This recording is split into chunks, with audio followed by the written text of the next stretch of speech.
order. I ask unanimous consent that the chair be authorized to declare a recess at any time. Without objection, so ordered.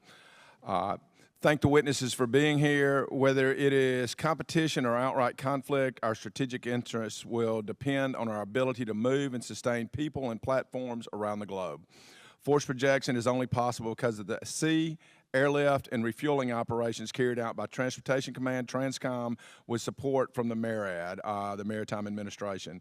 Transcom and MARAD support the full range of military operations, including everything from humanitarian aids to operations like those underway in the Red Sea. However, we cannot take our logistics capabilities for granted. We must be prepared to meet the logistic demands of a conflict against peer competitors halfway around the world. The tyranny of distance will strain our logistics capability, and we must make decisions now to meet our operational requirements for the future. The committee has legislated several key efforts that bolster our lift capability and prevent potential backsliding. For example, Congress required a minimum of 275 inter-theater aircraft to ensure we can meet our needs for long-range aircraft. For heavier lift, we rely on commercial vehicles supported by the Maritime Security Program, as well as an increasing aging reserve fleet to move mountains of iron and material. Sea lift recapitalization is a priority, but we need to go about it the right way. General Van Ovost, in your prepared testimony, you state that the purchase of used sea lift vehicles is complementary to an effort to build new sea lift vessels. We have the congressional intent reversed. Used purchase authority should be complement a new build effort. Unfortunately, years of collective feet dragging has brought us to where we are now. I agree we need to recapitalize the sea lift fleet, but there must be a dose of reality in the cost and availability of foreign-built 15-year-old ships that need hardened decks and retrofit after the fact. The results of the market assessment required in last year's NDA will hopefully be informative. I thank our witnesses for being here today, and I look forward to your testimony. I'm joined by my colleagues, Ranking Member Joe Courtney, Chairman Waltz, and Ranking Member Garamendi today. I want to thank them for their partnership and continued leadership on these important issues before our subcommittee. And with that, I recognize Ranking Member Courtney. Thank you, Chairman Kelly, and thank you to the witnesses. Again, time is going to be tight with votes coming up, so I'll try and just truncate my remarks. But I just want to really footstop what Trent said, that sometimes our committee, it seems like our focus is on big Navy and Air Force in terms of some of these programs, but I think I speak for both of us and really most of the committee that your departments we view as on par at least in terms of the times that we're living in right now in terms of the missions that you both have. And I am proud that our subcommittee has, over the last few years, working in a bipartisan manner, actually plussed up capabilities and the capacity of our mobility enterprise. Again, we did not wait to sort of receive ideas or budgets. I mean, we took, I think, the initiative, which we should under the Constitution, to really move these critical programs forward. So we established the Tanker Security Program, the National Security Multi-Mission Vessel Program, and authorized, as Trent just said, a domestic new build sea lift program for 10 vessels built here in the U.S. And in the FY24 budget that was just signed by the President a few weeks ago, again, our subcommittee led the way to secure $12 million from MARAD to carry out design of a new build sea lift program using the vessel construction manager contracting model, which I think we've actually finally reached some consensus that this is the way that we can efficiently and affordably, really grow the fleet. Again, like Trent, I have lots of questions about, whether we should be expanding the purchase of used vessels. I just had a meeting actually not too long ago today where, because of what's happening in the Gulf of Aden, the cost of buying in the used market has, if anything, gone up because the willingness to part with vessels is actually contracting, and that just is going to have an impact in terms of cost. So again, thank the witnesses, to have the greatest respect for the great work that you're doing in all the different theaters that Trent said, and look forward to a good hearing. With that, I yield back. And I now recognize Chairman Waltz. Thank you, Mr. Chairman, and I echo both of your remarks. And I think, as we all know and have discussed, that with China as the greatest threat this country has ever faced, the tyranny of distance will strain everything. Platform, people, material, fuel, logistics, win or lose wars. And I pray that with a strong logistics footprint in place, a capable sea lift, capable airlift capability, that the Chinese Communist Party, every time they see that, that will be a powerful, powerful deterrent. We know the closure of Red Hill is in Hawaii is well underway. Defueling is now complete. It's been a couple of years since Congress has designated Transcom as the executive agent for bulk fuel management in the FY22 NDAA. I'm interested in how Transcom has embraced that mission, this responsibility, and what you're doing to support strategic operations, especially in Indo-PACOM. We are in a race against time. I'm also, as you know, General Van Ovost, keenly interested in the oversight of the global household goods contract. The least we can do after our service members come home is make sure their moves happen seamlessly and that their families are taken care of, particularly in the recruiting and retention crisis that we're now in. And I do expect, as you know, and I appreciate your engagement, for you to work with the prime vendor to make sure that we avoid any missteps, but that we have a single point of failure now for a key element for military families. And then I agree with Chairman Kelly that recapitalization of our sea lift fleet that we absolutely rely on to move the Army, all ground platforms, and material into theater is a pressing issue. Crewing these issues is a huge concern. We have a significant shortage of credentialed mariners that Admiral Phillips and I have talked about. That, combined with poor vessel states, poor maintenance, it's resulted in what I think we'd all agree is a less than impressive readiness rate during recent exercises. We rely on all of this small pool, the same pool of credentialed mariners to crew commercial vessels in the Maritime Security Program and the Taker Security Program, and we have a tough road ahead. In closing, our ability to execute logistics in a contested environment, which we have not done as a nation in a very long time, will define our ability to succeed or fail in this strategic competition. I look forward to hearing whether the FY25 budget request meets this task. I yield my remaining time, Mr. Chairman. Thank you, Chairman. And I now recognize Ranking Member Jacqueline D. Thank you, and well, look who's here. General and Admiral, thank you so very much for joining us today. Obviously, very, very important. I want to start by thanking both of you for your leadership. I'm proud to represent a district with some of our nation's most vital assets. It's the gateway to the Pacific.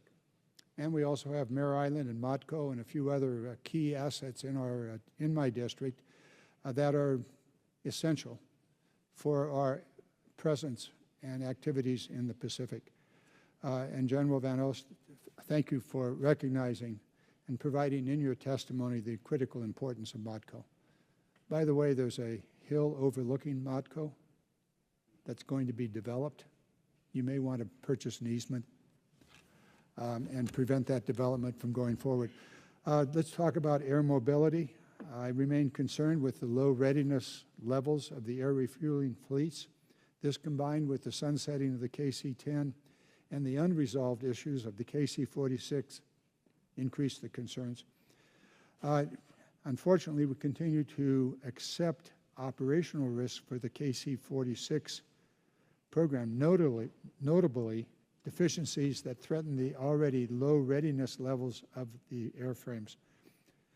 Transcom, you're going to have to ensure that, given the unresolved issues of the 46, we're not divesting at a rate in which exposes the U.S. to unacceptable air refueling risks. Speaking of unacceptable risk, our mobility fleets have been operating without connectivity for decades. We've talked about this. I guess people that don't fly in these planes really don't care much about it.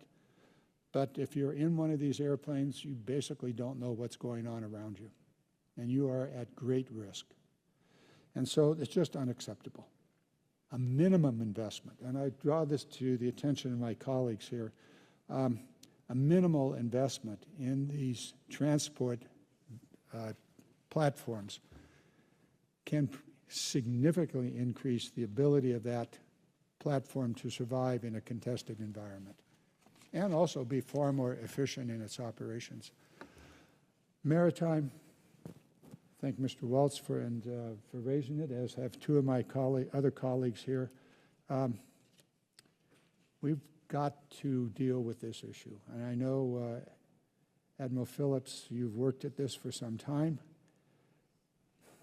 We're going to buy used ships who are 25 years old and spend a whole lot of money refurbishing them, perhaps sufficiently, and they're going to age out very, very quickly.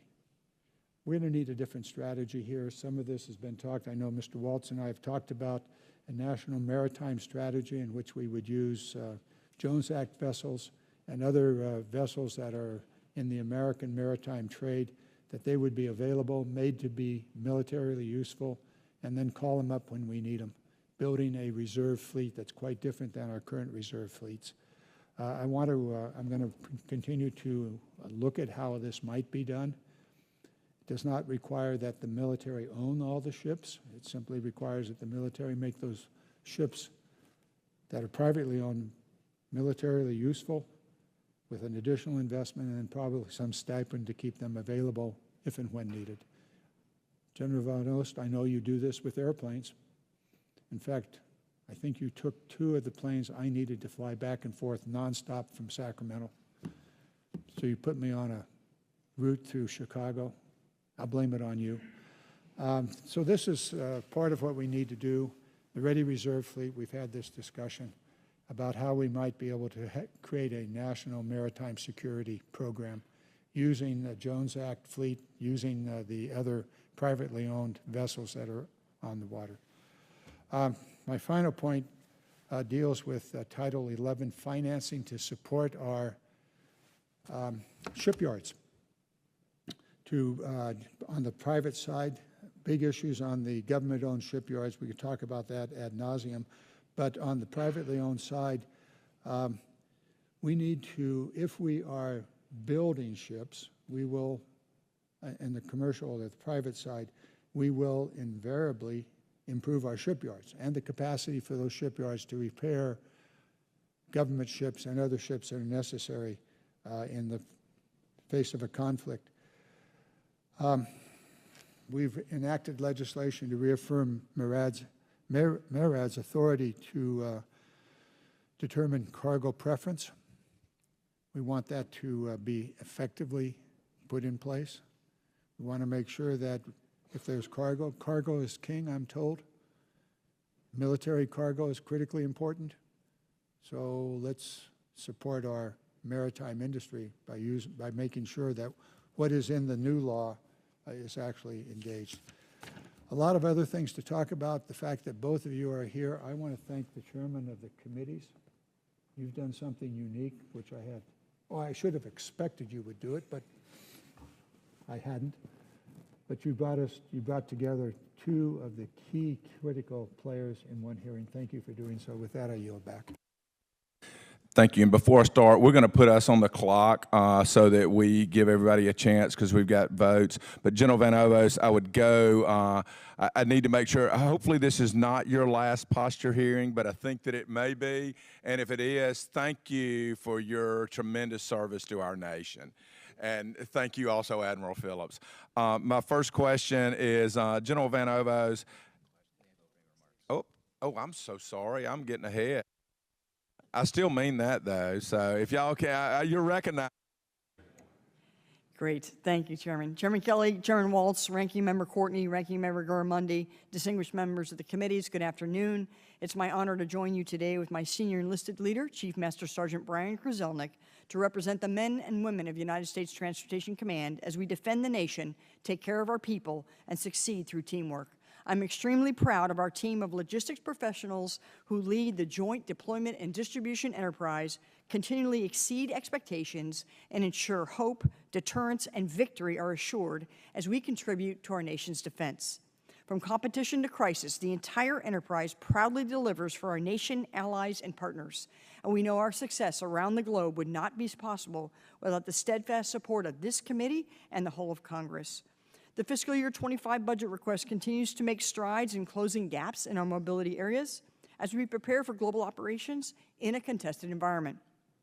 A contested environment is the reality of today. Whether it's in the homeland or abroad, we cannot presume freedom of maneuver to execute operations with full access to our lines of communication. Our organic fleets, coupled with the vital capacity provided by our commercial transportation partners, must continue to present credible capacity, meaning we must modernize our mobility capabilities to include cyber resiliency and digital modernization initiatives. A connected, aware, and survivable mobility fleet and network is needed to maintain our advantage against a capable and determined near-peer adversary. My top readiness concerns remain sealift and air refueling. Sealift is the backbone of our ability to deliver a decisive joint force. However, the age of the fleet is dragging readiness rates to alarming levels. 17 of the 47 organic Ready Reserve Force ships are 50 years or older. To address readiness and the decrease in capacity due to the planned retirements of 27 ships in the next 8 years, we must add younger ships to the fleet. Transcom supports the Navy's strategy to acquire used sealift vessels from the commercial market and further requests to provide the Secretary of Defense discretionary authority to purchase foreign-built used ships under favorable market conditions without restrictions. We acknowledge Congress's intent to include domestic new-build sealift ships to recapitalize the Ready Reserve Force, and we're working with the Navy and the Maritime Administration to create an acquisition strategy for new construction that will complement the buy-used program. Admiral Phillips and I recently toured the Philadelphia shipyard and saw shipbuilding capacity available there. I believe the vessel construction manager model is a viable option for future sealift construction program. I greatly appreciate your support for timely, predictable, and stabilized funding to meet our sealift recapitalization requirements. Similarly, air refueling is foundational to our nation's power projection advantage. It is our most stressed capability. We must ensure continuous modernization and recapitalization of the aging fleet to meet the operational requirements of the modern battle space. Transcom supports the Air Force strategy for uninterrupted tanker recapitalization and accelerated fielding of the next-generation air refueling system. Over the past year, we have made great strides diversifying our bulk fuel distribution and delivery posture by having an increased forward presence with fuel afloat in contracted maritime tankers and increasing capacity and access to the U.S.-flagged maritime tanker fleet through the Tanker Security Program. In addition, we fully support the Maritime Security Program, Jones Act, and cargo preference laws that all work to ensure we have the necessary U.S. flag capability and U.S. merchant mariners ready to move sensitive defense materials during a national emergency. Maritime stakeholders have been experiencing challenges with recruiting and retaining qualified mariners, and we support MARAD and industry efforts to identify strategies that address the mariner shortage and ensure their readiness. To effectively sense adversary threats and activities in our logistics networks, both home and abroad, the nation must utilize all available resources. Section 702 of the Foreign Intelligence Surveillance Act provides me insights into adversaries' intents, capabilities, and activities to contest our logistics capabilities. The loss of this authority adds risk to my mission. Additionally, passing a National Defense Supplemental is vital for the health of the Transportation Working Capital Fund, which preserves essential readiness and ensures response options for the Secretary of Defense. I'm honored to join Rear Admiral Ann Phillips. The relationship between Transcom and Merit has never been stronger as we work together to strengthen our national security. Thanks you once again for your leadership and the support you provide our workforce. I look forward to your questions. Admiral Administrator Phillips, you are now recognized for 5 minutes. Thank you, Mr. Chair. Good afternoon, Chairman Waltz and Chairman Kelly, Ranking Member Garamendi, and Ranking Member Courtney, and members of the subcommittee. Thank you for your tremendous support for the Maritime Administration, the U.S. Merchant Marine Academy, and the U.S. maritime industry. Before I go further, allow me to express our condolences on behalf of the Department of Transportation to the families of those who lost their lives earlier this month when the Francis Scott Key Bridge collapsed in Baltimore. Events like this highlight how important our maritime transportation system is to our nation's national and economic security. MARAD's mission is to foster, promote, and develop the maritime industry of the United States to meet the nation's economic and security needs. In that context, the President's FY 2025 budget request of $859.7 million for MARAD will enable the agency to continue to strengthen our sealift enterprise by advancing recapitalization of the Ready Reserve Force and vital commercial sealift programs that support U.S. flag vessels operating in foreign trade. Let me begin by discussing our Ready Reserve, an area of focus today. Our 2025 budget requests $974 million from DoD Budgetary Authority for MARAD to acquire, upgrade, and maintain vessels in the NDRF and Ready Reserve Force. These funds help MARAD to keep the fleet in a ready, reliable, and responsive condition to ensure MARAD can meet the nation's strategic sealift needs. The RRF consists of 48 vessels today, averaging over 45 years in age, and they are maintained in reduced operating status. This fleet will expand to 51 vessels by the end of FY 2025, with the planned transfer of vessels from the Military Sealift Command. MARAD is responsible for maintaining these aging ships as part of the Navy Sealift Recapitalization Plan. We are actively advancing urgent recapitalization of the RRF using congressional authority to purchase vessels through a contracted vessel acquisition manager. This approach successfully acquired 2 ships in FY 2022, and in FY 2023 purchased 3 more, 1 10 years old and 2 11 years old. The ongoing reflagging process following the stringent alternate compliance program will make all 5 vessels ready for use by the 3rd quarter of 2024. We continue to collaborate with the vessel acquisition manager and have identified several potential ships for purchase, with the goal of reaching the congressionally limited number of 9 used vessels by the end of FY 25. In the FY 23 NDAA, MARAD was directed to develop a sealift ship design for the construction of 10 new vessels for the NDRF. I offer my thanks to Congress for appropriating $12 million in FY 2024 funds to begin this vessel design. The 2025 budget also requests the full authorization level of $318 million for the Maritime Security Program to support 60 commercially viable, militarily useful vessels currently enrolled. We have also fully implemented the 10-vessel tanker security program and are requesting $60 million for the program. These ships will provide DoD with reliable access to product tankers supporting national economic security. 1 program participant withdrew after accepting a long-term U.S. government charter, and MARAD is actively working to fill the vacancy, and we expect to do so later this summer.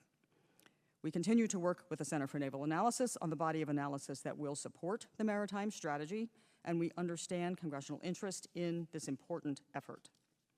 We continue to collaborate as well with stakeholders to address the mariner shortage. We recently convened the FY 2024 Directed Maritime Workforce Working Group to identify the number of licensed and unlicensed mariners, recommended improvements in recruiting and detention, and evaluate how we can best recruit, train, and retain and reduce barriers to retention to grow our pool of merchant mariners. We also continue to expand embark participation. Today, there are 21 commercial operators enrolled which operate over 180 vessels. We are working to develop a proposed embark rule pursuant to the 2023 NDAA. In addition, the FY 2025 budget request includes $191 million to support U.S. Merchant Marine Academy operations and our Capital Asset Management Program for USMMA. It also requests $87 million to support the 6 state maritime academies, including continuing to build out new training vessels. 4 national security multi-mission vessels are under construction using the VCM process, with 1 delivered last fall, Empire State, the 2nd, Patriot State, expected to be delivered later this summer, and State of Maine, just launched last Friday. The FY 2024 NDAA doubles the Student Incentive Payments Program amount from $32,000 to $64,000. This will offer more financial support for cadets in the Strategic Sealift Midshipman Program at our SMAs. We thank Congress for this authorization. These programs reflect MARAD's priorities, supported by the President's budget. We plan to keep you updated, of course, on our progress in these areas. We are honored to testify here today before you, again, with General Van Ovost, and we look forward to questions you may have. Thank you. I thank you, and I'm going to be really strict on the clock today, guys, so I may give you 10 seconds, but no more, and I will cut off answers, and with that, if you'll put me on the clock. General Van Ovost, how do you communicate the results of the Mobility Capability Requirement Study to the military services to inform shipbuilding, air refueling, and airlift procurements? Thank you, Chairman. We use the Mobility Capability Requirement Study to provide our assessment of mobility sufficiency of the fleet. We work very carefully with the services, OSD, and the joint staff. They're with us throughout the entire process, and I'll brief the recommendations, and then that turns into the budget process where we go after the gaps to try to close them. And Admiral Phillips, what is your assessment of the interest in the tanker security program and ability to meet the authorized 20 ships, whether medium-range tankers or otherwise? Thank you for that question, Chairman Kelly. Sir, we find that there is interest in the program. As I've said, we had 10 vessels enrolled. One had an option to leave for a long-term charter. We thank Congress for the $25 million to help us, as we have discussed in the past, prepare for additional training opportunities to ensure we are able to man these vessels. And of course, it also depends on the ability of government cargoes to help assist and offset the cost of managing a tanker under the TSP program. Thank you. Thank you. And General Van Ovost, our air refueling fleet is comprised of mostly second-generation aircraft who have to key to mic to receive threats. What is the way ahead on connecting the aircraft to information that makes them more survivable in a contested environment? Thank you. I say logistics is foundational to any strategy, and we have got to be able to move. Our air refueling is foundational to the ability to project and sustain the joint force.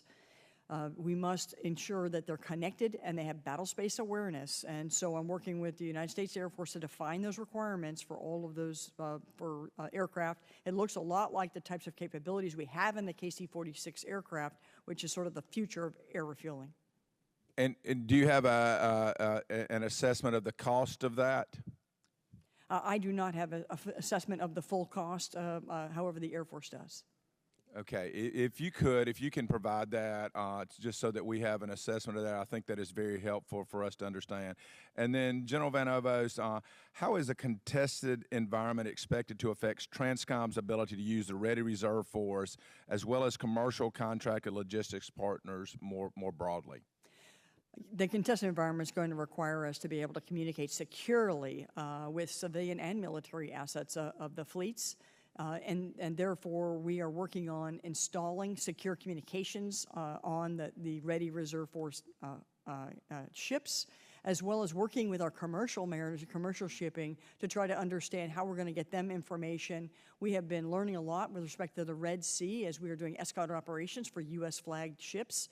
And so we're taking those lessons learned and we'll be folding them into what we're doing in the Indo-Pacific for communications with them. And I'm going to see some of my time back, but I want to thank both of you for being here today. I want to thank you for the visit in the office yesterday where we talked much more deeply. And with that being said, I now recognize Ranking Member Courtney. Thank you, Mr. Chairman. And this is a question, I guess, to both witnesses, which is that I think you know from your meetings with members and past hearings that this subcommittee is very focused on the availability of used sealift vessels on the global market. In fact, in last year's NDAA, we directed Transcom and MARAD to conduct a market analysis to determine the availability of used sealift vessels that meet military requirements and can be purchased. So number one, where does that report stand? When are we going to see that? You'll be seeing that here by June. And in the meantime, obviously you have a request for another round of buying used vessels. The Admiral Phillips, I mean, in your testimony, you indicated that the government was able to purchase around for about $90 million a boat. Is that correct? Yes, sir. All right. And but that doesn't represent the total cost because there's an additional cost to actually convert that used vessel to meet your specifications.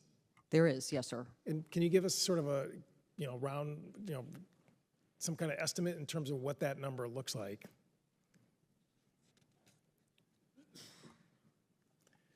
I think I would take that question for the record, sir, to be absolutely certain that I give you a good idea, but it is certainly on the order of between 10 and 20 million for the Jolly class vessels. And that again, I'll take it for the record so we give you an accurate count. We do sort of need that number, and I appreciate your willingness to share that with us. I mean, that we've heard 20 to 30 and from some other folks that have visited the office, our offices.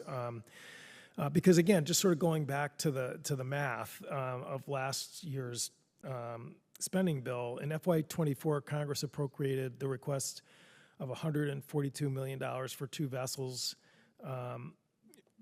which again, if you take 90 million and add the conversion costs on top of that, it just seems like we're going to have, we're going to run into some problems in terms of being able to afford all that.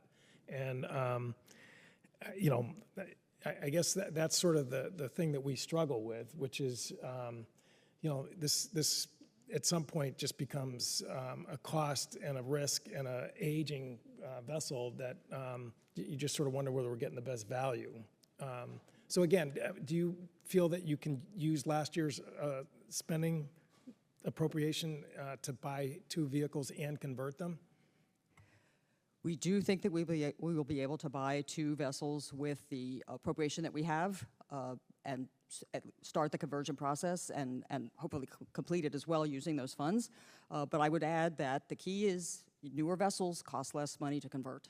And when we buy older vessels, we find things that we didn't know were there. The alternate compliance program is quite strict, and we find ourselves in a similar situation to where we find ourselves with the Ready Reserve, sometimes chasing our tail, trying to catch up with things that have been in existence for a very long time, and that adds to the cost. No, and I think that describes the dilemma well. Again, the problem is that we just don't know what's in the market from one day to the next in terms of whether older or newer are actually available there. So we did provide money for design of new sea lifts, as you point out, and as I mentioned, it seems like the vessel contract manager, vessel acquisition manager model seems to be something that people are embracing. I think it was in both of your testimonies that's there. So if we were to give you the money for a new build sea lift program in this year's budget, could you put that on contract in FY25? So I think it would be a stretch to put it into contract in FY25 without having 100% design at this point in time. We would have to have 100% design, and I would estimate roughly 2 years to be able to get it under contract, because I don't want to overpromise something that I can't deliver. Okay, again, that's helpful, and it's a question that I think we're going to keep asking. Okay, with that, I yield back. I now recognize Chairman Waltz. Thank you, Mr. Chairman, and forgive me trying to get a sign up here, but I think this visual is powerful. We're all aware of Chinese Communist Party influence and how far the People's Republic of China has come and its influence over shipbuilding, over shipping, the industry, maritime infrastructure. It's to the point where I think the People's Republic of China could exact economic warfare, economic coercion on the high seas, even during peacetime. And when we see the PRC with 50% of the civilian global shipbuilding capacity, that is incredibly concerning. And just by point of some numbers here, 7,000 Chinese-flagged ocean-going vessels compared to less than 200. 1,700 orders last year that the Chinese are going to build, less than 5. The American people need to understand this. 600,000 workers, 1,500 ships, large ships they're going to build. We're going to build, Mr. Chairman, we're going to build 20. So I think you are both aware of the recent petition filed by the administration advocating for an investigation into unfair and uncompetitive practices by the PRC in the maritime sector. Behavior I believe that the CCP is doing as part of a long-term strategy to basically make it nearly impossible for the U.S. to build or operate ships that we need, not only for economic vitality, but to support our warfighter. Admiral Phillips, I'm going to give you the floor on this. What policy decisions and resources does MARAD need from Congress to help the maritime sector rise above these challenges? This is an all of society. This is steel, aluminum, shipyards, dry docks, workers, wrench turners. We've asked for a national maritime strategy. My office, and in concert with others, both the House and the Senate have issued our thoughts on it. Talk to me about how we get here as a nation and start digging ourselves out of this hole. Thank you, sir. And thank you for the opportunity. What we need is a clear signal from Congress that this is a serious issue, that you take it seriously, which I know you do, and that you are intent on finding solutions to move things forward. By that, I mean I will frame out. How about, if I can just interrupt you, how about if we gave you a separate budget line? Is that a clear signal? It is a clear signal, sir, and of course appropriations would be required as well, but to put a fine point on it with the ready reserve, as you have mentioned, at the end of 25, I have authority to buy 4 more ships, and then I'm done. I have $12 million, for which we thank you, to do a design for a sea lift vessel, but we would need additional appropriations, authorizations, and capacity to move forward from there. Correct me if I'm wrong, in the first Gulf War, approximately, what was it, about 400 ships that took our ground forces over? Now you're sitting on 40 to 60? Well, that also would have included, sir, the commercial vessels that were Right. available, but they were approaching 200 Ready Reserve Force vessels at that time. Okay, keep going, though. What do we need to do? What else? Clear signal. Yes, sir. Clear signal with intent to move forward to begin build programs for things that we need nationally. And this could include not only building, but it could include programs that are similar to things that we've done before, where we have either built and then leased, or leased and then we provided the leases as the U.S. government, and industry built to meet those leases long term. It would be a 20 to 25-year commitment. Those are options or ideas for things that could be considered for the future. But what comes with that is, of course, a clear signal that we care about this and we're going to move forward, support from Congress to make that happen. That also, of course, impacts our ability to provide crews, too, because then the industry sees, aha, I have a future here, I have a way to move forward. Without that, we have the fleet that we are authorized and appropriated to have, using the cargo preference laws that we have and our DoD cargo requirements over time, which is what largely supports what we have today. I think there's the Chinese Communist Party now has the largest navy in the world because they have the largest civilian shipbuilding industry in the world. And those thousands of ships, every one of them can be a warship, just like that. And I think we've talked about this sea lift recapitalization, this issue, since I've been here. But Mr. Chairman, I think it's time both of these committees start moving out in support of MARAD. Thank you. Gentlemen's time's expired. I now recognize Mr. Garamendi, Ranking Member Garamendi. Chairman Waltz is marching down a path that I have just given the rest of my time. It's interesting to note that those used ships that you're about to buy, the owners of those ships will take that, was it $90 million, and then go buy a Chinese-built ship. I'm trying to figure out, Mr. Walsh, how that fits into the concerns that you so adequately put forward. Seems to me that we're headed down the wrong path. There are strategies that we really can and should put forward. Bottom line of this, until we authorize and appropriate, we're not going to succeed. Now, there's some ways we can do this less expensively. I'd like to say on the cheap, but just less expensively. For example, we're going to need a lot of oilers if we're going to have a problem in the Pacific. In fact, we need them today. The John L. Lewis ship runs what, just under $1 billion a copy? Is that about right? We're not going to build many of them. However, if we were to pass a piece of legislation that Senator Wicker and I have put forward, which is called the Energizing the American Shipbuilding Industry, Admirals and General, this is not for you, this is for my colleagues.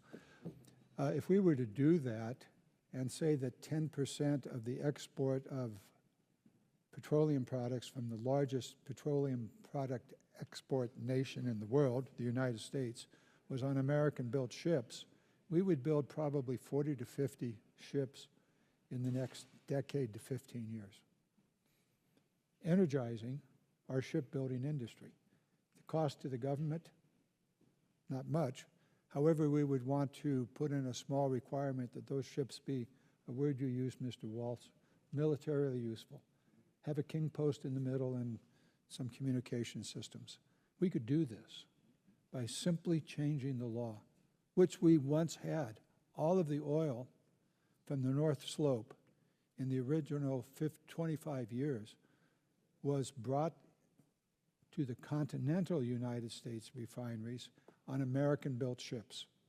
And then we allowed that to go offshore to other refineries over the years, and then we did away with the ships.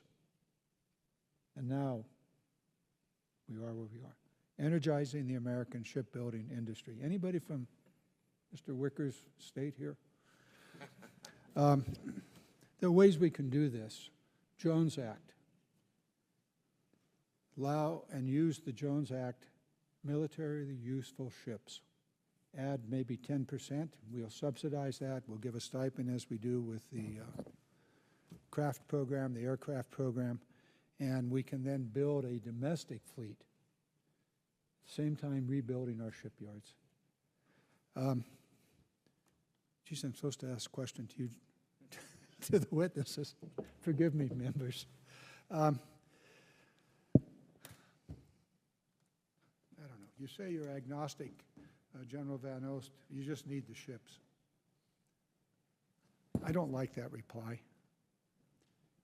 And you know why. We've had this conversation.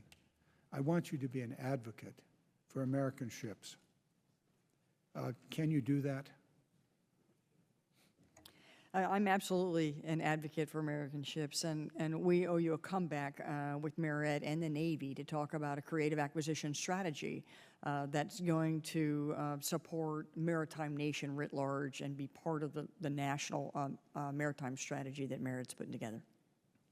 Thank you. I know that we talked earlier about my colleagues talked earlier about the mariners themselves. Obviously an ongoing problem, not only across almost every part of our economy. It's about pay, it's about knowledge, and it's also about, in most of these cases, we have maritime unions, apprenticeship programs. There are apprenticeship programs in some of the more recent legislation. We ought to look at that, use that more robustly. With that, I'm going to yield back. Thank you so very much. Well, I think, and I will not disagree with Senator Wicker, and when he and Mr. Garamendi and I all agree on something, we're probably in the right space. I now recognize the gentleman from South Carolina, Mr. Wilson. Thank you, Mr. Chairman. Indeed, it is remarkable that we get to agree together with Congressman Garamendi and General Kelly, and it's wonderful to agree also with Senator Wicker, and indeed, we support bipartisan your efforts in every way. And General Ovost, I want to thank you for your service to the nation and leadership at the United States Transportation Command and taking the opportunity to highlight South Carolina. We're so grateful that the service members of the 437th Air Wing stationed at Joint Base Charleston from the Air Mobility Command under your command of Transcom.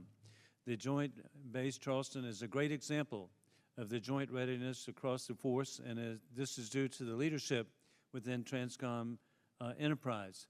And I particularly appreciate it. My dad served in the Flying Tigers in World War II, Army Air Corps, and we used to go visit the Charleston Air Base to see F-86s take off, which we thought were very advanced at that time. And so, again, your leadership is critical.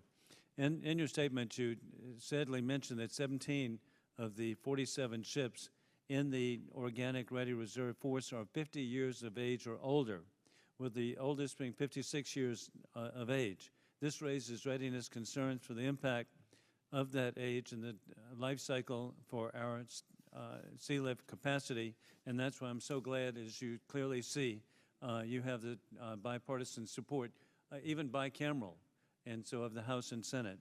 With that in mind, for each of you, the Iranian-backed puppets, the Houthis, have continued their assault on the commercial and military vessels in the Red Sea, disrupting the free flow of commerce through transit routes. Events like this underscore the importance that the contingency plans and redundancy plans we have in the global supply chain, with a direct challenge to our allies of Korea, Japan, India, Philippines, Australia. With that in mind, with the ongoing events, General and Admiral, and military exercises, what lessons learned have we captured to help improve in the areas that we have against such threats? Yeah, thanks, Congressman. I'll start with, we are very focused on contested lines of communication, like things like choke points. And so we're working with commercial industry to help them communicate with us, to give them the intelligence.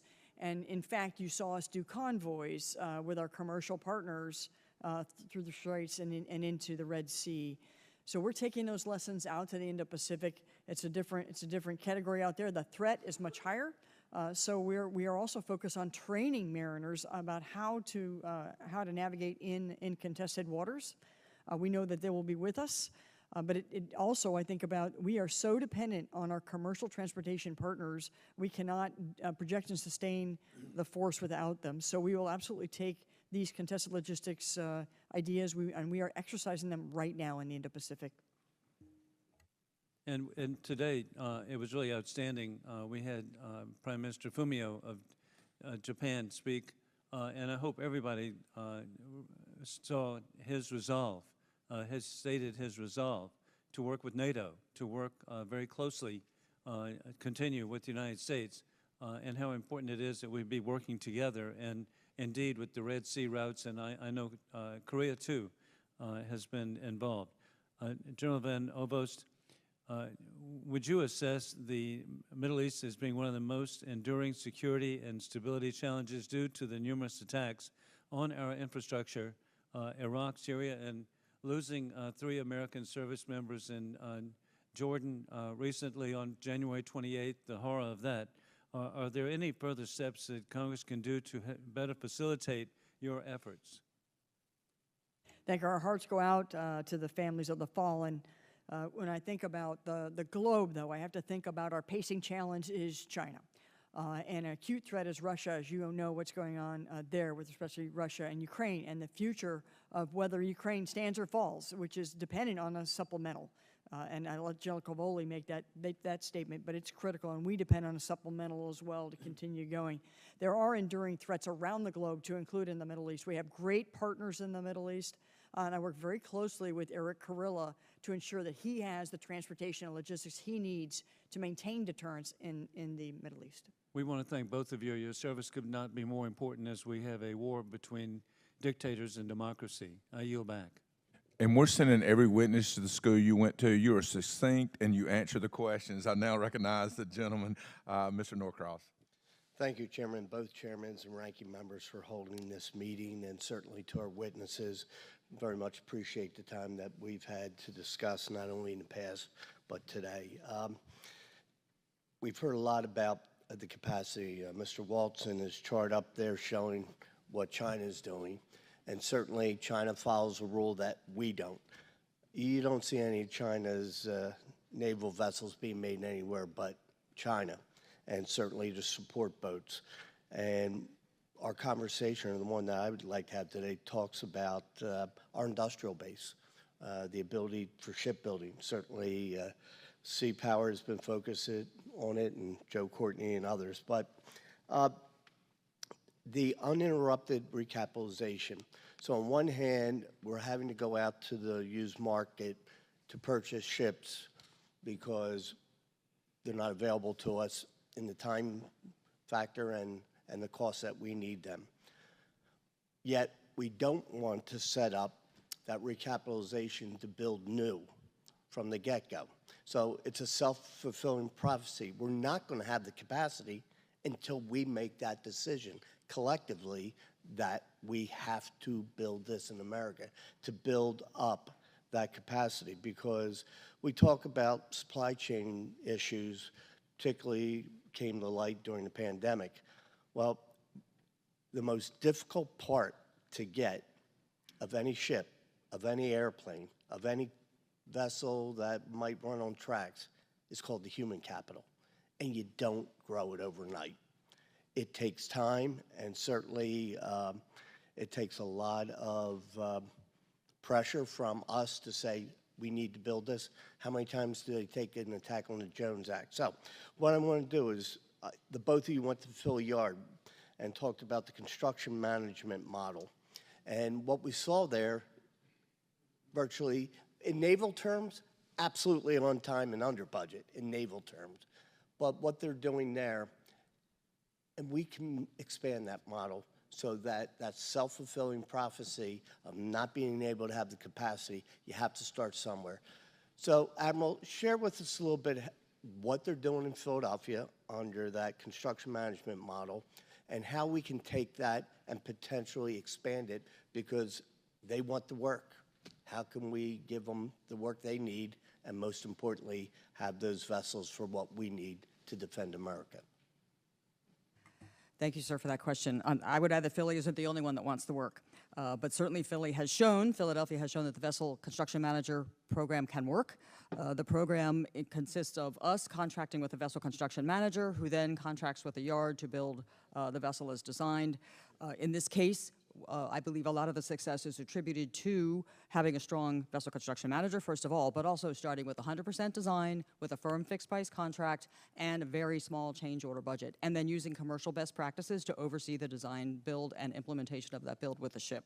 So that is what has made the Philly ship NSMV program so successful, and I believe that can be replicated in many senses to facilitate additional ship construction programs, and it can be worked across many yards and many different vessel construction managers. We build those ships differently than we do our vessels that go to war. There's no question about that. But the 100% design, or as close as we can get to it, and we've seen that change. One of the questions came up is, how can we send a clear message to you? Well, we did it last year in the NDAA. The modified Buy American provision for major acquisitions used to be in the 50s. We're going to move that up incrementally per year to send the signal to the industry we're going to buy from American, up to the 75%. That is the sort of signals we are sending. But if we don't exercise it on our end and your end to actually implement these, they're not going to get the right way. And I'm going to yield back my final 30 seconds. Thanks. I thank the gentleman. I now recognize Mr. Scott. Thank you, Mr. Chairman. I think I have a little take than some of the previous comments that have been made. I want the American citizens to know we're not talking about aircraft carriers or destroyers when we're talking about the buy used. If I'm not mistaken, and correct me if I'm wrong, we're typically talking about a roll-on, roll-off ship, very similar to what we see in the pictures, unfortunately, of the bridge collapse. Is that correct when we're talking about these roll-on, roll-offs? Yes, sir, it is, essentially. The three most recent ships we bought were ROCON, so some container capacity, some roll-on, roll-off capacity. The two previous are ROROs. Mm-hmm. When is the last time that a roll-on, roll-off ship was built inside the United States of America?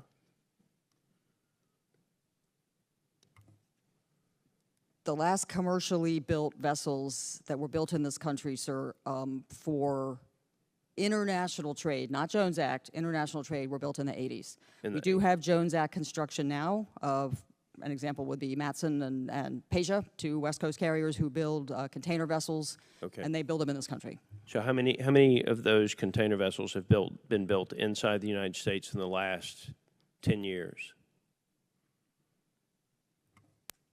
I can't answer the last 10 years, sir. I know Peja just finished 2 vessels, and Matson has an order for 3 in Philly that will follow the NSMV program. And how long will it take to build those 3? Several years, I would expect. This is an estimate, probably 4 years. Okay. My point is that if we're going to deal with the capacity challenge that we have and the time that we have to deal with it, you have to accept that the calendar days and the time limit and the capacity is a problem. And I think we should raise the 9-ship limit. And if we get rid of a 50-year-old ship and we end up with a 15 or a 20-year-old ship until we're able to get new ships built, if something kicks off between now and then we're better able to serve this country. And so my question is, you know, you've called for General Van Ovost, the 9-ship limit be removed. What if it's not removed? How long would it take, if it's not removed, for us to fill the capacity gap that we have? Given the expected decommissioning of of 27 ships in the next 8 years, we will be at a much elevated risk to be able to meet our mission requirements, which is why we need to come back to you with a more comprehensive strategy that looks at the near term, the midterm, and the far term. And that's my compilation. And so when we talk about the need to raise the limit so that we're temporarily able to use ships not built in China, but built in Singapore, built in Japan, we're standing down how many ships over the next, give me that number again, what you just gave? 27, 56% of the fleet. Okay, so we're going to get rid of 50% of our transportation capacity over the next how many years? 8. Over the next 8 years. 2032. Okay, and it doesn't sound to me like in the last 30 years there have been that many ships built inside the United States in that category. It's simply a question of, do you want to have something to fill the gap until the U.S. manufacturers are able to fill this or not? If you ask me. So, real quick, General Van Ovost, we talked about the supplemental and the need for the supplemental for you. Can you talk to us just briefly about the $550 million, the specifics of that, just so that everybody, I think the people on the committee understand, but just so the American citizens understand the need for the supplemental from the standpoint of Transportation Command? Yes, sir. From the standpoint of Transportation Command, $550 million are earmarked for transportation services to account for the transportation for the events after October 7th in the Middle East.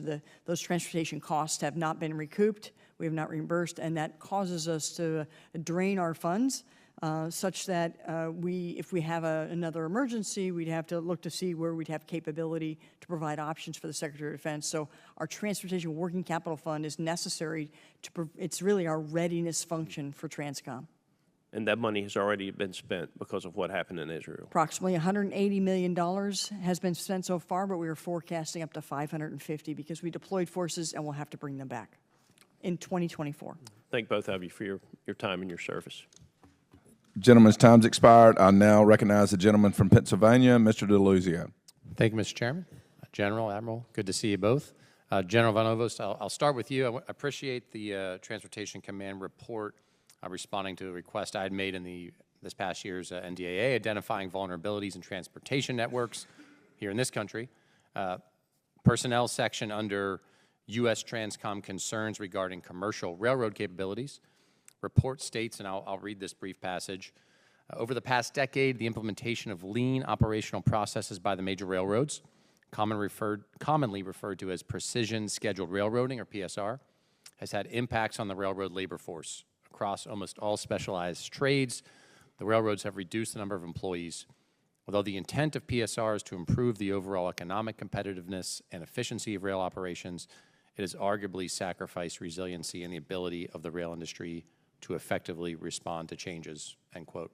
General, the overall assessment in the report is that essentially freight rail is adequate to meet the needs of your command. Although you identify that risk in the report, just give me a sense of those staffing issues and how they could raise concerns intermediate, longer term to the mission you have to accomplish. Certainly, I would say across the transportation industry, we are seeing labor shortages, and so railroad is no exception to that. So as you have less crews, you have less resiliency. It could occur with delays, and so we're working very closely with the railroad industry to have discussions about how do we ensure resiliency across the networks. That said, should we have an issue on a rail, we do have multiple ways to perhaps offload the rail and go to trucking. So I work with Northcom with respect to transportation, making sure that we have robust way to defend the transportation lines, and I work with the DOT to ensure we have multiple pathways to get our cargo where it needs to go. Very good, thank you. And I appreciate the department's announcement in the last few weeks of implementing 2-person minimum staffing. I think will help with rail safety across the board as part of my Railway Safety Act in general. Rear Admiral Phillips, your testimony at last year's posture hearing mentions direction from Congress for MARAD to develop a roll-on, roll-off ship design for construction. We've had a little bit of discussion there. Give us a sense, where are things, what kind of updates do you have for us, if any? Thank you for that question, sir. We thank Congress this year for, last year we didn't have any funding to do this. This year we do have funding to do this. 2024 NDAA appropriated, authorized $12 million, and we have an appropriation for $12 million to begin to develop this design. Very good. With that in mind, given the pace of things today and votes, I will yield back, Mr. Chairman. I thank the gentleman. I now recognize the gentleman from Minnesota who has an accent, Mr. Finstad. Thank you, Mr. Chair. And thank you both for being here and for your service. Many hardworking suppliers of several different transportation systems which fulfill missions and requirements for the 3 subordinate commands of U.S. Transportation Command live and work in southern Minnesota.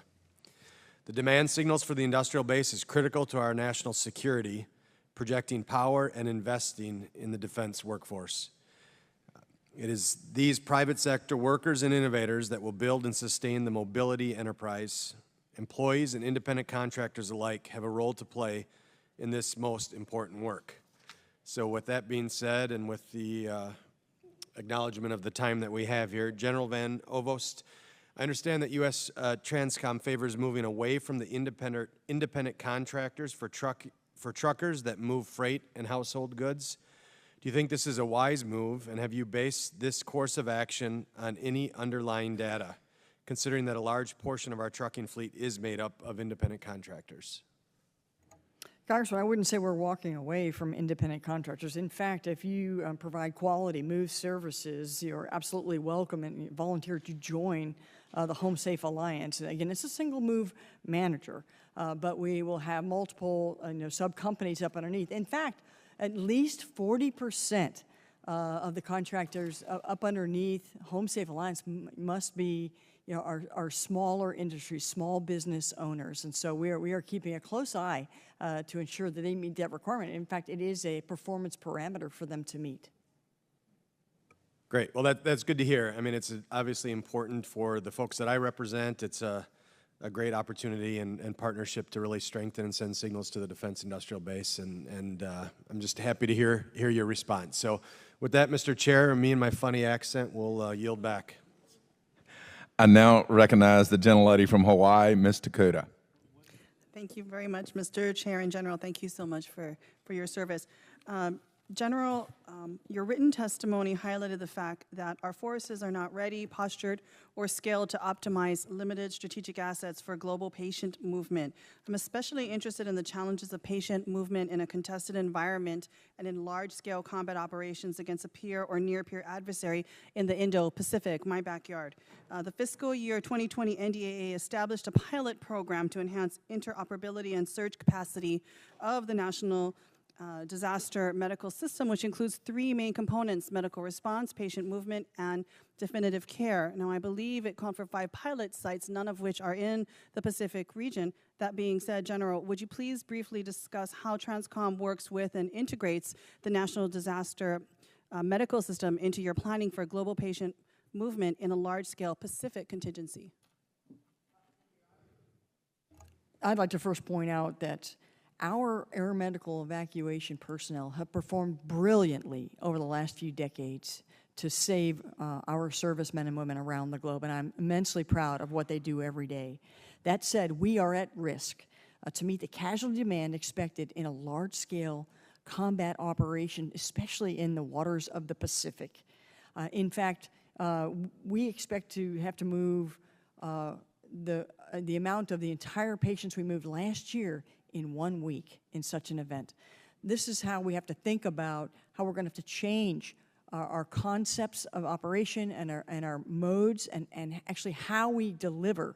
When we think about people having to dwell in theater, how we have to partner more with our allies and partners to provide medical capacity in theater, and how do we make those routes streamlined to get back to the United States. And when we get back to the United States, I work with U.S. NORTHCOM to work with the NDMS to try to distribute those patients at different centers. So again, this is an end-to-end discussion, but it's at the volume that we've just never seen. In fact, we really haven't seen, should we lose a ship, mariners in the water, how we pluck them out of the water, and how we get them into the system.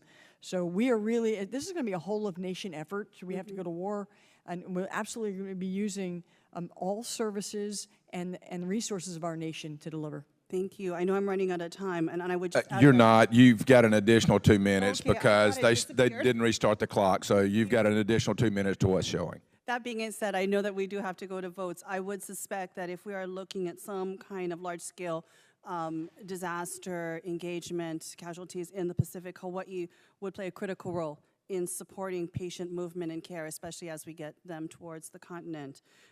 What kind of challenges do you foresee with transportation infrastructure, both in Hawaii and in the Pacific, places like Guam, in terms of our ability to conduct aeromedical evacuations? Also, one big problem that we face consistently in Hawaii, which will only get worse in the case of some kind of contingency, is having sufficient medical workforce, equipment, supplies, facilities to be able to support healthcare needs. Is Transcom thinking through what kind of surge capacity for healthcare staff and facilities we need to be prepared for, whether military or civilian, to meet any kind of patient movement or care through the Indo-Pacific, through Hawaii, again, to the continent?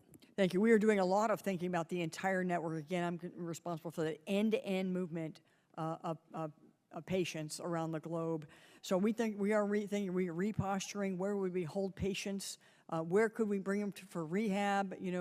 Tripler would certainly be, an option for that. And so as I work with Northcom and NDMS on where we'd have to expand, we're thinking again about new concepts and new ways to take care of them. So that would be necessarily the downstream work as we set requirements for different locations around the Pacific and in the United States.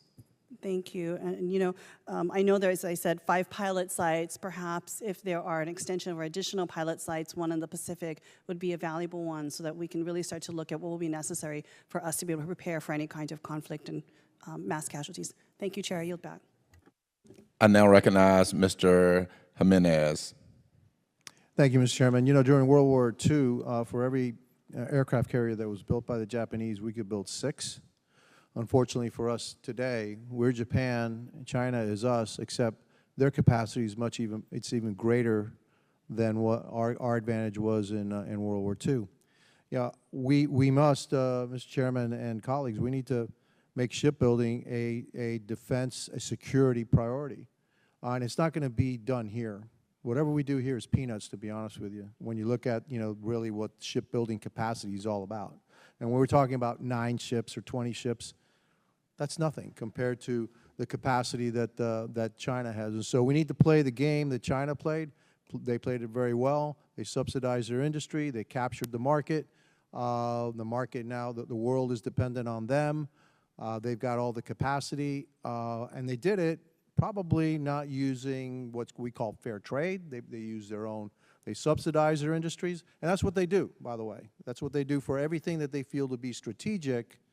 All those industries are strategic for them. They subsidize it, capture the market, and then they got it. And so we've got to start playing some of that game, not just here in HASC, but on a whole of government approach. And that's my comment for this. But my question is to you, Admiral Phillips. The Port of Baltimore is home port of part of the Military Sealift Command's National Defense Reserve Fleet. What is the assessment of their ability to respond with the tragedy at the Francis Scott Key Bridge, where any of the vessels impacted by this incident? Sir, thank you for that question. We maintain, typically we have 6 ships there. We have 4 in Port Baltimore right now. 2 of the 4 are under maintenance. The other 2 would be fill-up rounds. They are unable to leave the port. I would add that we believe once the 35-foot channel is open, which we expect at the end of April, that they are all clear should they be recalled by the Department of Defense. Were you prepared for the event like what happened at that bridge? And are there any contingency plans for, let's say, a Black Swan event or deliberate attack on our key infrastructure like bridges that could bottle up our fleet? So, sir, as you're aware, there are 48 total vessels in the Ready Reserve right now, so there are additional vessels stationed around the country with similar capacities that would be available. Of course, a Black Swan event is always a challenge to anticipate, but that is exactly why we don't station them all together and we station them strategically around the nation.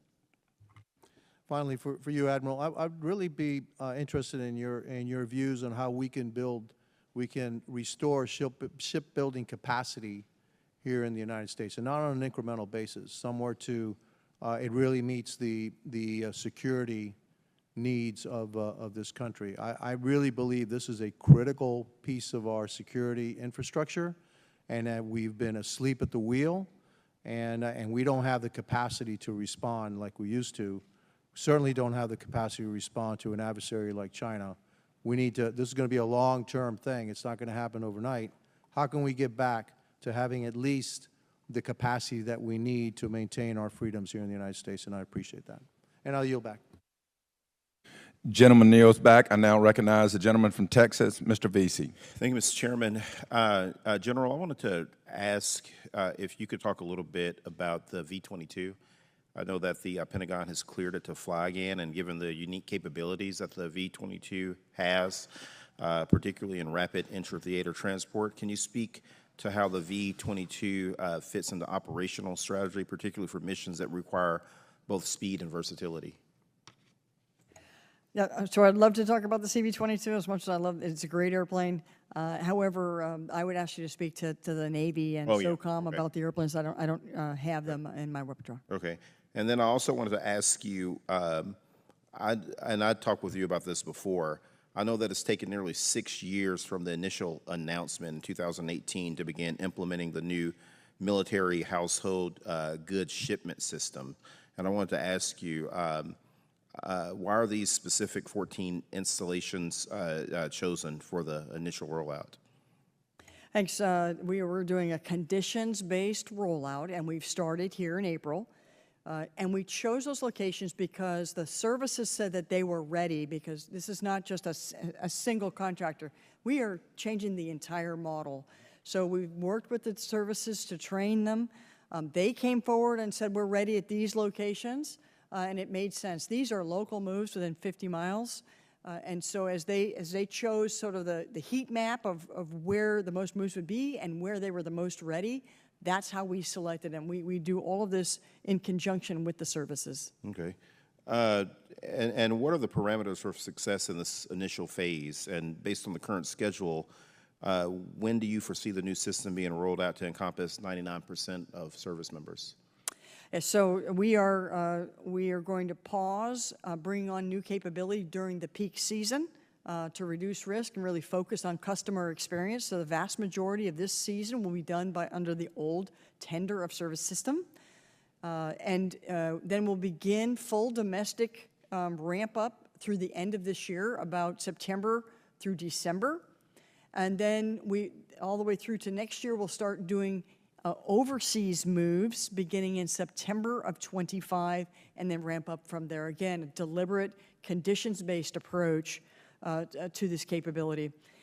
That said, we have almost 30 metrics that we watch. We gather data every day, do analysis weekly on the metrics that they're going to be graded against. So immediately we'll be able to see if there are any concerns and provide immediate feedback. And that feedback is also available both to the services and to the company and sub vendors. Yeah, I wanted to ask you also, how do you think the moves, if you look at the current experience versus the new system that you want to put in place for the military move-in system, what steps are being taken to ensure that the enhancements are going to be effective? Absolutely. Look, the current tender of service program does not provide consistent, high-quality moving experience for our service members and their families, and it's difficult to hold industry accountable for performance failures. So this complete change in how we're doing household goods, as really mandated in 2018 by Congress, this is going to help us achieve a standardization and integration and capacity management that we can achieve today. Accountability with defined standards, with trained personnel, modern digital management tools where you could do the move on your iPhone, enhanced communications, and simplified claims, again, that we do not have today. So given all of those changes, we think it's going to be a radically different experience. And speaking of the accountability that you just mentioned, how is this new system, as far as service quality, concerned, how is it going to handle potential issues that you hear from families dealing with loss, damages of people's belongings during the move? Yeah, we now have a 24/7 contact center, and the quality assurance representatives that are at the locations that will visit on site are cleared to immediately make a call if there is a problem, which then gets funneled to a center that's going to take care of the problem right away. So we will know immediately if things start to go off the rails, because what we really desire is that our service members and their families have a confident, pleasant, quality move, no matter where they're moving. Yeah, thank you very much. Thank you, Mr. Chairman. I yield back. Now recognize the gentleman from Guam, Mr. Moreland. Thank you, Mr. Chairman. Thank you, General. Thank you, Rear Admiral, for your testimony. And General, I appreciate your visits to my office. It's been really helpful. And I truly support your objective to ensuring that we have the fleet that is necessary. Absolutely. And once we get those ships into especially the Indo-PACOM area, we got to get it loaded and unloaded. And General, in our last meetings, we talked about the urgency of funding the Port Authority of Guam and its unique role for the Department of Defense. Can you please elaborate on the necessity of the Port Authority of Guam in U.S. Transcom operational structure, and what infrastructure there is critical to your mission? Thank you. I'll tell you, it's an understatement to say how important Guam is to our operations in the Pacific. So thank you for your leadership out there, and thanks to the committee for the support of the infrastructure and resiliency work that we're doing out there right now. So Guam is critical, and the Navy Navy Seaport of Guam is critical for us for a lot of our deployment requirements. And then the civilian side of the port has been important for our sustainment, if you will, and construction materials, which are really critical, again, right now as we're bolstering our posture and helping the services and our allies and partners come out there and get settled in. So I think about Guam all the time. In fact, there's a new 2-star commander that's going to roll out and be responsible for integrating all of those projects together. And I look forward to working with him or her on how do we help to ensure that we can phase in and meet the requirements of the buildup there. Thank you. And the new general is the 1-star that stepped up. Hoffman will continue on there with his family. So it's wonderful. Along with that line, there's 2 pieces of infrastructure I'm concerned about, and to include the Port of Guam's gantry cranes, which are in need of replacement, and the harbor's breakwater, which reportedly one more typhoon could destroy. If these 2 pieces of infrastructure fail, the people of Guam could lose access to commercial shipping. Considering the approximately 40% of cargo moving through the Port of Guam is for the military, how is the Department of Defense will be impacted by this infrastructure deterioration? Yeah, certainly we like resilient options with respect to berthing and where the cranes are, you know, the Navy port and the civilian side of the port. Now, as you know, the Department of Defense does not fund the infrastructure on the civilian side. I turn to our Maritime Administration partners for opportunities for loans because essentially we get billed to use those things, and it's that money that goes back that goes back to reinforce and reinvestment supposedly by the civilian contractor. So I defer to Admiral Phillips. Thank you, ma'am. And Congressman, thank you. We have received letters from the governor on the topics you are mentioning exactly, and we have also been visited by Gov Guam and Port of Guam staff many times. I see them often at AAPA, and I thank them for their interest and their visits. As you're aware, we have a discretionary grant program, Port Infrastructure Development Program, that is an opportunity for Guam. They are a strategic port, so they are a part of that process as well. And as discussed, our Gateway Director, who is quite familiar with the staff at the Port of Guam, has been in contact with them to help them work through opportunities to apply not only under PIDP, which I know you have done and done successfully in the past, but also to look at other grants within the Department of Transportation that may also facilitate the needs of Guam and particularly the port. I thank you for that, and we're looking forward to that being completed. And final question is for you, Rear Admiral. The Maritime Security Program helps America's shipping companies remain competitive in global markets and service routes to the Western Pacific, including Guam. Can you please outline how fully funding the Maritime Security Program benefits America in the Pacific and supports our national security? Yes, sir. Thank you for that question. So MSP, the Maritime Security Program, is fully funded at present under current appropriations and authorizations, $318 million a year. That's also in the President's budget request. Certainly having a full 60 ships ready to support U.S. cargo movements around the world, and particularly in support of DoD requirements and other cargo preference requirements, is essential to us being able to move our cargo at the time and place of our choosing, and MSP in particular is a key element to that process, and we're very happy that we have 60 vessels in there now who are executing those missions. I thank you for that. Thank you for what you do. I'm looking forward to working with you to make this happen. Thank you, Mr. Chairman. I yield back. And I would be remiss if I didn't recognize our senior enlisted leaders and the hard work that they do as our battle buddies every day, the aides, the civilian staff that work so tremendously. I thank both of our witnesses, no joke, for being the most succinct and accurate in answering the questions. And I know that doesn't come without the great staff that's behind you. With that, this hearing is adjourned.